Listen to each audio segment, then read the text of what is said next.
देश के नाम पर धंधा छोड़ दो वरना अंजाम बहुत बुरा होगा।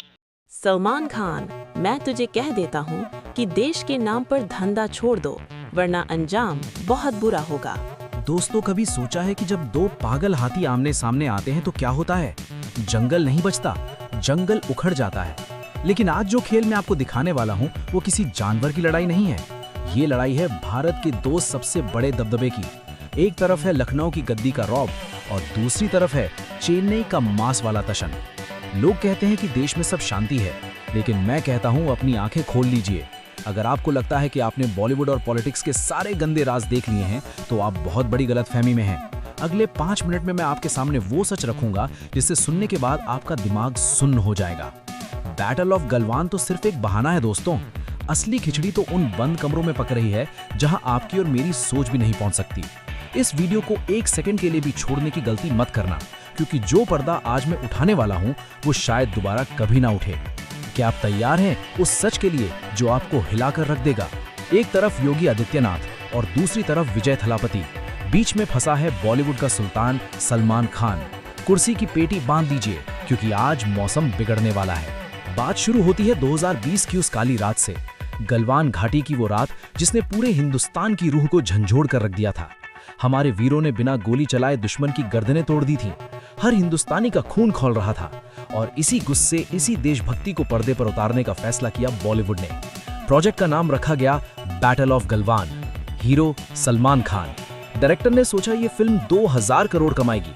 ये फिल्म बॉलीवुड के सारे पाप धो देगी, लेकिन उन्हें नहीं पता था कि वो जिस आग से खेल रहे हैं वो आग उन्हीं का महल जलाकर राख कर देगी। जैसे ही टीजर रिलीज होने वाला था, वैसे ही दिल्ली से लेकर लखनऊ तक फोन की घंटियां बजने लगी। खबर ये नहीं थी कि टीजर कैसा है, खबर ये थी कि इस टीजर में कुछ ऐसा दिखाया गया है जो शायद सरकार के लिए और देश की सुरक्षा एजेंसीज के लिए एक बहुत बड़ा खतरा बन सकता है। सोर्सेज बताते हैं कि योगी आदित्यनाथ, जो अपने डिसीजन लेने की ताकत के लिए जाने जाते हैं, जब उन्होंने इस फिल्म की रॉ फुटेज देखी तो कमरे में सन्नाटा छा गया। क्यों? ऐसा क्या था उस फुटेज में? क्या उसमें गलवान का वो सच था जो हमसे छुपाया गया, या फिर उसमें कुछ पॉलिटिकल रेफरेंसेस थे जो आने वाले इलेक्शंस में भूचाल ला सकते थे? एक सोर्स ने बताया कि योगी जी ने साफ कह दिया, अगर देश की सिक्योरिटी के साथ 1% भी कॉम्प्रोमाइज हुआ तो ये फिल्म यूपी के किसी भी थिएटर में नहीं चलेगी। और दोस्तों, आप जानते हैं, अगर यूपी बंद तो बॉलीवुड का धंधा बंद। सलमान खान, जो इंडस्ट्री के गॉडफादर माने जाते हैं, अचानक अपने आप को अकेला पाने लगे। बड़े बड़े प्रोड्यूसर्स जो सलमान के आगे पीछे घूमते थे वो सब गायब हो गए, क्योंकि योगी जी के खौफ से टकराने की हिम्मत मुंबई के किसी प्रोड्यूसर में नहीं है। लेकिन कहानी में असली ट्विस्ट तब आया जब एंट्री हुई द बीस्ट की। जब नॉर्थ इंडिया में सब चुप थे, जब बॉलीवुड के सुपरस्टार्स डर के मारे अपने घरों में दुबक गए थे, तब साउथ इंडिया के समुद्र से एक लहर उठी, विजय थलापति। ये नाम सिर्फ नाम नहीं, एक ब्रांड है, एक जुनून है। विजय का इस इशू से कोई लेना देना नहीं था, वो अपनी लाइफ में मस्त थे। लेकिन जब उन्होंने सुना कि एक फिल्म जो इंडियन आर्मी पे बनी है उसे पॉलिटिक्स के चलते रोका जा रहा है, तो उनका ईगो हर्ट हो गया। विजय ने वो किया जो आज तक किसी ने करने की हिम्मत नहीं की। उन्होंने ओपन प्लेटफॉर्म पर लाखों फैंस के सामने एक ऐसा स्टेटमेंट दिया जिसने लखनऊ के पावर कॉरिडोर्स को हिलाकर रख दिया। विजय ने कहा, कलाकार की आवाज को दबाना सच को दबाने जैसा है।